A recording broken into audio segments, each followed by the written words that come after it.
여러분 안녕하십니까? 오늘은 4월 11일 목요일. 바울은 갈라디아서를 왜 썼을까? 갈라디아서는 바울이 쓴 7개의 편지 중에서 가장 논쟁적인 편지입니다. 즉 전투적으로 마치 싸우듯이 논쟁하는 그런 편지입니다. 그리고 이 갈라디아서가 중요한 이유는 율법 문제를 최초로 본격적으로 다루기 시작했기 때문입니다. 갈라디아서가 언제 쓰여졌느냐 하는 주제는 학자들 사이에서 크게 두 가지로 나눠져 있습니다. 어떤 분들은 좀 이른 시기에 썼다, 로마서와 좀 거리가 있게 고린토전서 다음에 썼다, 이런 학자들도 있고, 아니다, 로마서 쓰기 바로 직전에 썼다, 그래서 시기가 엇갈리고 있습니다. 그러나 그 시기 문제는 우리에게는 그렇게 크게 중요하지는 않을 것 같습니다. 우리에게는 갈라디아서의 주제가 너무나 중요합니다. 갈라디아서의 주제는 한마디로 말하면 유다인 아닌 사람들이 예수 운동에 참여하려면, 즉 유다인 아닌 사람들이 예수를 믿고 따르려면 유다인처럼 되어야 하는가, 즉 유다교에 들어와야 하는가, 즉 유다교에서 요구하는 율법을 지켜야 되는가, 이런 주제입니다. 사실 이 주제는 예수 오기 전에 유다교에 호의적인 호감을 가진 유다인 아닌 사람들이 유다교에 들어올 때, 개종할 때 부닥친 문제와 비슷합니다. 유다교에서는 유다교의 그 율법과 구약성서의 내용에 호감을 가진 사람들이 유다교 회당에 출입을 하고 유다교를 믿으려고 이렇게 요청한 사람들이 적지 않았습니다. 그런 사람들에게 유다교는 유다교의 할례를 받도록 요구했고, 할례를 받은 유다인 아닌 사람들만 유다교 신도로 인정했는데, 그렇게 할례를 받고 유다교에 들어온 유다인 아닌 사람들도 유다교에서는 2등급 신도 취급을 받았습니다. 제가 정확히 알지 못하지만 통일교라든가 일부 종교에서는 예를 들면 특정한 민족 출신이면 1등급, 또 특정한 민족 출신이 아니면 2등급 신도, 이렇게 취급을 받는 그런 데도 있다는 이야기를 들은 적이 있습니다. 그러니까 유다인이 아닌 사람들이 똑같이 우리 예수운동에 들어오려면 유다교에 들어오는 것처럼 유다교 율법을 지켜야 되느냐, 이런 주제가 있었습니다. 자, 왜 이런 주제가 있었을까요? 예수를 믿고 따르는 유다인 출신 사람 중에는 예수운동이 바리사이파, 사두가이파처럼 유다교 안에 있는 내부 그룹, 즉 예수운동이 유다교 안에 있는 그 한 그룹으로 여긴 사람들이 많이 있었기 때문에 그렇습니다. 오늘 우리에게는 이런 생각이 좀 의아할 수 있습니다. 왜? 오늘은 그리스도교가 유다교와는 완전히 분리되었기 때문에 이런 문제를 우리가 잘 이해할 수 없기도 합니다. 그러나 이 당시, 바울 당시에는 예수운동이 아직 유다운동과 분리되지 않았고, 예수운동 공동체가 유다교 내부의 그룹으로 아직 존재했기 때문에 이런 문제가 생겼습니다. 그래서 예를 들면 유다인 아닌 사람들이 예수운동 공동체에 들어온다는 것은 유다교 안에 들어오는 것과 같으니까 역시 유다교 율법과 할례를 지켜야 된다, 이렇게 요구하는 유다인들이 있었고, 바울처럼 유다인 아닌 사람도 예수운동에 오면 유다인 출신으로 예수를 믿은 사람과 똑같이 평등하게 인정하고 존중하자 하는 생각을 가진 사람도 일부 있었다는 뜻입니다. 그 두 그룹이 지금 논쟁을 하고 있는 것입니다. 그래서 우리 갈라디아 공동체에도 예수운동에 들어오려면 유다인 아닌 사람들이 유다교 율법을 지켜야 되고, 할례를 받아야 되고, 음식 규정을 지켜야 되고, 유다교 그 절기, 시기에 맞춰서 유다교 축제를 지내야 된다, 이렇게 생각한 사람이 있었다는 뜻입니다. 갈라디아라는 그 지역은 학자들 사이에서 오늘날 튀르키예의 남부지방이다, 또는 북부 지방이다. 이 두 가지 의견으로 갈라져 있습니다. 그래서 지금 갈라디아가 지역을 말하는지 또는 도시를 말하는지 지금 많은 논쟁이 아직까지도 있고 아직 결론이 나지는 않았습니다. 자, 바울이 갈라디아 그 지방에다가 쓴 편지인지 아니면 갈라디아 어느 도시에 쓴 편지인지는 아직은 우리가 미정으로 해놓고 이야기를 하면 좋겠습니다. 자, 바울과 달리 유다인 아닌 사람들이 예수 운동에 들어올 때 유다교 율법과 할례를 받아야 된다 하고 주장하는 사람들은 예수 운동 안에서 유다인 출신 예수 믿는 사람은 1등급, 유다인 아닌 사람들이 예수 운동에 들어오면 2등급 이런 식으로 생각을 했고, 바울은 예수 운동에 오면 그리스 출신이나 로마 출신이나 유다인 출신이나 똑같이 평등하다라고 생각했기 때문에 이 율법 문제가 그렇게 심각하게 된 것입니다. 아니 그까지 율법, 할례가 뭐 그렇게 대단하다고 우리는 이렇게 의아해할 수도 있습니다. 그런데 바울 생각에는 단순히 율법 문제가 아니고 바울은 좀 더 이 문제를 크게 봤습니다. 어떤 걸까요? 자, 인간의 구원이 예수 그리스도의 죽음과 부활에서 나타나는 하느님의 은혜와 구원 의지로 충분하다면 유다교 율법이 제2의 해답으로 예수에 대한 믿음 말고도 또 반드시 필요한가 이런 의문이 있지 않겠습니까? 그러니까 이제 우리 바울 입장에서는 자, 유다교 율법도 구원의 길이고 예수도 구원의 길이면 구원의 길이 두 개인데 이걸 어떻게 해명할 것이냐 이런 이제 문제에 부닥쳤고, 바울과 반대 입장에 있는 예수를 받아들인 유다인 출신 사람들은 예수 운동에 들어오는 건 유다교 그룹에 들어온 거기 때문에 문제가 안 된다 이런 입장이었습니다.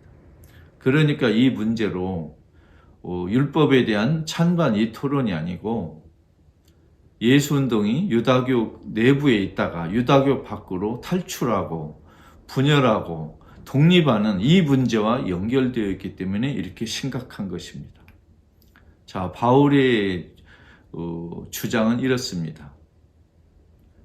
하느님께서 예수 그리스도를 통해서 인간 구원을 이룩하실 그 의지를 이미 보여주셨다면 유다교 율법을 추가적으로 덧붙여서 유다인이 아닌 사람들이 받아들일 필요는 없다는 뜻입니다. 자, 바울은 자기 주장을 이렇게 펼쳐나가는 순서가 있었습니다. 바울을 반대하는 유다인 출신 선교사들은 바울의 그 사도직 또는 바울의 자격을 항상 문제 삼았습니다. 바울, 당신은 대체 어디에서 예수를 전파할 그런 권한을 받았느냐? 바울, 당신은 예수를 직접 만난 사람도 아니고 한때 예수 믿는 사람을 박해했다는 소문도 들리고, 당신은 예수 12제자와 아무 연관이 없는데 무슨 자격으로 지금 예수를 전하고 무슨 권리로 유다인 아닌 사람들에게 할례를 받을 필요가 없다고 우기느냐? 이런 질문을 저쪽에서는 한 것입니다. 자, 바울은 이렇게 논증합니다. 바울 자신은 인간, 즉 예루살렘 공동체나 예수 12제자들에게 안수를 받아서 또 위임을 받아서 예수 그리스도 복음을 전하는 게 아니고 바울은 예수 그리스도에게 직접 받았다. 자, 이 바울의 주장은 하느님께 또 예수 그리스도에게 직접 받았다는 주장은 아름답긴 하지만 허점이 하나 있습니다. 뭘까요? 바울의 주장을 그대로 따라서 예를 들면 신천지나 이상한 사람들도 나도 하느님께서 받았다, 예수에게 받았다 이렇게 주장할 수 있는 여지가 있지 않겠습니까? 자, 그래서 바울은 본인이 나중에 예루살렘 공동체 베드로를 위시한 야고보를 위시한 예루살렘 공동체 지도자들에게 본인의 적법성, 적합한 걸 인정받았다 이야기를 하고 있습니다.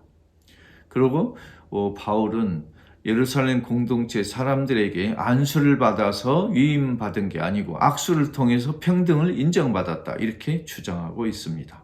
즉 안수를 받으면 머리에 손을 얹고 이렇게 했다면 손을 얹은 사람 밑에 복종하거나 그들에게 의지하는 건데, 악수를 통해서 평등하게 받았다, 이렇게 주장하고 있습니다. 여기서 재미있는 비유를 하나 들고 싶습니다. 오늘 교회 성당에서 목사 안수식, 또 사제 서품식 할 때 먼저 목사 신부 된 분들이 지금 막 이제 목사 신부 되려는 분들에게 머리에 손을 얹어서 안수 기도를 하는데, 만일 안수를 하지 않고 악수를 해서 목사가 되고 신부가 된다면 어떻게 되겠습니까? 바울의 주장을 지지하는 편이 되겠지만 안수의 의미는 좀 다르게 되겠죠. 자, 그래서 이 갈라디아서는 바울이 율법 문제와 예수 그리스도의 문제를 1대1로 놓고 설명하는 아주 놀라운 책입니다. 자, 우리가 이 설명에서 항상 의식해야 될 것은, 아직 바울이나 베드로는 당신들이 죽기 전에 당신들이 일했던 예수운동 공동체가 아직 유다교 안에 있다는 것입니다. 유다교 밖에 있는 독립된 종교는 아직 아니다, 이걸 우리가 기억해야 되겠습니다. 자, 할례는 원래 우리 예수운동 사람들이 받진 않았고, 바빌론 유배 이후, 즉 공통년 5세기 이전에 우리 유다인들이 지금의 이란, 페르시아, 바빌론으로 끌려가는 뒤에 다시 이스라엘로 귀환했습니다. 그때 하느님과 유다 백성의 계약의 표지로 할례를 주장했고, 즉 할례를 받은 유다인만 진정한 유다인으로 인정됐고, 할례를 받은 유다인 남성만 유다교 축제에 참여할 권리가 있었습니다. 그래서 예수도, 세례자 요한도, 바울도 할례를 탄생한 지 8일 만에 받았습니다. 요즘 이슬람교 또는 일부에서 여성 할례가 문제가 되고 있는 데도 있습니다만, 유다교의 여성 할례는 없었습니다. 자, 그 다음에 48년 여름, 즉 예루살렘 회의 48년 봄에 있었던 그 회의에서 유다인 출신 아닌 사람들이 예수운동에 들어올 때 할례 받을 필요가 없다, 이것이 결정된 이후에 몇 달 지나지 않아서 안티오키아, 즉 안디옥에서, 이스라엘 밖에서 베드로와 바울이 충돌한 사건이 벌어졌습니다. 베드로는 유다인 아닌 사람들과 같이 식사를 했었는데 그 생각과 다른 종류의 유다인 선교사들이 들어와서 아마 베드로에게 어떤 항의를 한 것 같습니다. 그러니까 베드로가 그동안에는 유다인 아닌 사람들과 같이 식사를 하다가 이제 그 생각을 바꿔가지고 유다인은 유다인끼리 밥을 먹고 유다인과 유다인 아닌 사람들은 따로 먹는 이런 신뢰가 벌어졌습니다. 그때 바울이 베드로에게 혼을 낸 것 같습니다. 그러나 그때 베드로가 바울의 태도에 대해서 어떤 답변을 했는지, 어떤 태도를 취했는지는 바울이 전하고 있지 않습니다. 그러니까 예루살렘 회의에서는 할례 문제가 다뤄졌다면, 안티오키아 충돌에서는 식사 문제가 다뤄졌습니다. 그러니까 예루살렘 회의에서 다루지 않았던 식사 문제, 음식 규정이 이제 안티옥에서 충돌해서 그때 또 새로운 문제가 벌어졌습니다. 그러니까 할례 문제, 음식 규정, 즉 유다교 율법이 예수운동에서 이제 현안이 되고 문제가 되었다는 뜻입니다. 자, 오늘 질문이 들어왔습니다. 성서 공부하는 자세에 대해서 질문이 들어왔습니다. 여러분, 제가 간단히 이런 비유를 들고 싶습니다. 우리 제주도 바닷가에 가면 아주 아름다운 바닷가 주변에 커피숍들이 많이 있습니다. 거기에서 커피를 먹으면서 바다를 보는 그 광경을 한번 상상해 보십시오. 또 하나는 배를 타고, 요트를 타고, 돛담배를 타고 바다 쪽으로 나가서 그 배 위에서 아래쪽에 있는 바닷물을 보는 풍경을 한번 연상해 보십시오. 우리가 성서를 공부하는 자세가 또 태도가 바닷가에서 커피 가게에서 먼 바다를 보는 그런 것과 비슷한지, 아니면 배를 타고 바다로 나가서 흔들리는 배 위에서 바닷물을 보는 것과 비슷한지요. 자, 커피 가게에서 먼 바다를 보면 기쁨을 누릴 수도 있고 평화를 누릴 수도 있습니다. 그러나 바닷물이 직접 커피 가게 안에 있는 우리를 흔들거나 움직이는 건 아직 아닙니다. 그러나 배를 타고 바닷가에 나간 사람은 흔들리는 배 위에서 아래쪽 바닷물을 보면 바닷물을 보는 나를 바닷물이 움직이고 영향을 주고 있습니다. 여러분, 성서를 공부하는 그 우리의 태도와 입장은 어느 거에 가깝습니까? 제 생각에는 배를 타고 흔들리는 배 위에서 물을 바라보는 입장과 비슷합니다. 즉, 내가 성서를 바라보고 연구하지만 성서가 나를 움직이고 감동을 주고 흔들고 있다는 것입니다. 그래서 성서를 공부할 때는 내가 바닷물을 보지만 바닷물이 나를 움직이듯이, 내가 어떤 시를 낭송하고 읽지만 그 시가 내 마음을 흔들고 감동을 주듯이, 그런 것과 비유하면 어떻겠습니까?